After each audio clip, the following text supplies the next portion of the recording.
बोलो सतगुरु महाराज की जय। सच्चे दरबार की जय। किसी महापुरुष ने बड़ा सुंदर कहा है और ग्रंथों में लिखा है कि वेद पुराण पढ़ का किया, गुण खर चंदन जस भारा, राम नाम की गति न जानी कैसे उतर सी पारा। गुरु की कृपा का महिमा का गाते हुए कहा है कि चाहे लोग जितना भी वेद ग्रंथ को पढ़ ले, कंठस्थ कर ले, 4 वेद 18 पुराण 9 शास्त्र 6 व्याकरण को, और अगर पूर्ण गुरु के द्वारा उस ज्ञान को, अध्यात्म ज्ञान को प्राप्त नहीं किया तो कहता है उसका हालत क्या है। गुण खर चंदन जस भारा। एक गधा चंदन का बोझ तो ढोता है, लेकिन न तो उसे उसके मूल्य के बारे में पता है, नहीं उसके खसूल के बारे में पता है। इस तरह एक बोझ तक ही सीमित रह जाता है वो गधा। इसी तरह इंसान का उस गधे से उपमा देते हुए कह रहे हैं कि वेद पुराण सब ग्रंथों को पढ़ करके, कंठस्थ कर करके, अगर उस पूर्ण सतगुरु के पास जा करके जब तक उस परमात्मा को नहीं जाना, वो अध्यात्म ज्ञान को नहीं जाना, तो कहते वो गधे के ही समान है। दूसरा कहते हैं कि गुरु बिन भव निधि तरई न कोई, जो बिरंची शंकर सम होई। कहते हैं गुरु के बिना भव निधि तो कोई तर ही नहीं सकता है।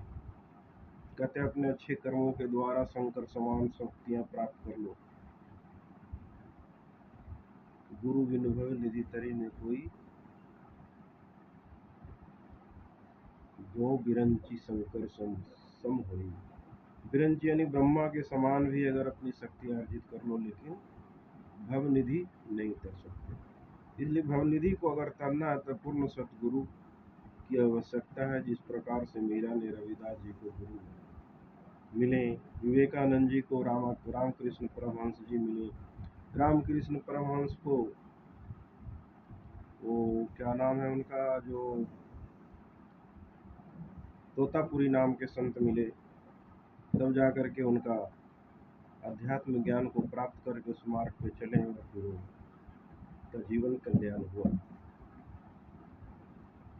तो इस प्रकार से गुरु की आवश्यकता है पूर्ण सतगुरु के जीवन में, तभी जाके हमारे मानव जीवन का कल्याण हो सकता है। अन्यथा इस मानव जीवन का कल्याण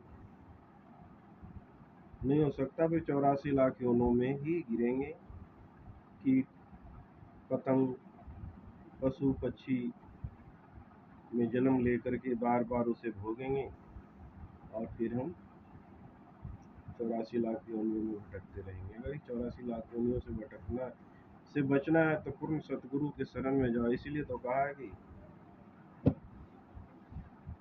प्रथम भक्ति संतन कर संता।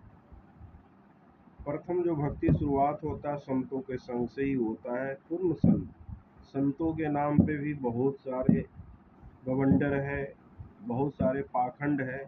पूर्ण सतगुरु जो ग्रंथों के आधार पे ज्ञान देता हो, जिस तरह से ग्रंथों में लिखा हुआ है गुरु के बारे में, गुरु की पहचान के बारे में, कि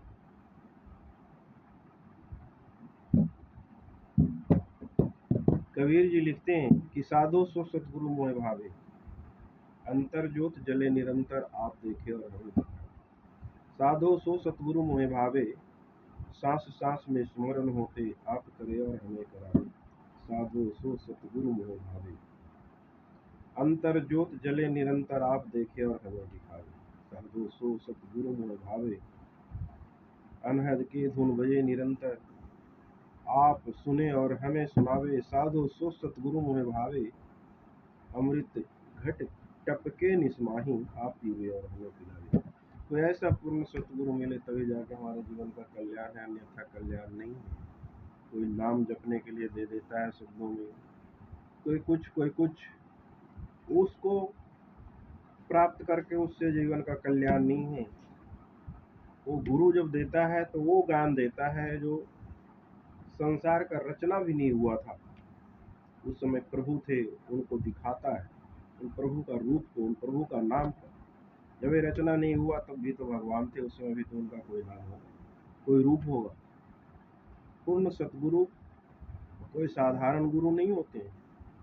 उनको तो कहा है कि गुरु ब्रह्मा गुरु विष्णु गुरु देवो महेश्वर गुरु साक्षात पार ब्रह्म तस्मै श्री गुरुवे नमः। ऐसे गुरु जो ब्रह्मा विष्णु महेश की सारी शक्तियां उनके पास होती है, पार ब्रह्म जिन्होंने ब्रह्मा विष्णु महेश को उत्पत्ति किया है, वो स्वयं गुरु के रूप में संसार में आते हैं मानव जीवन को सार्थक करने के लिए। बस आज इतना ही।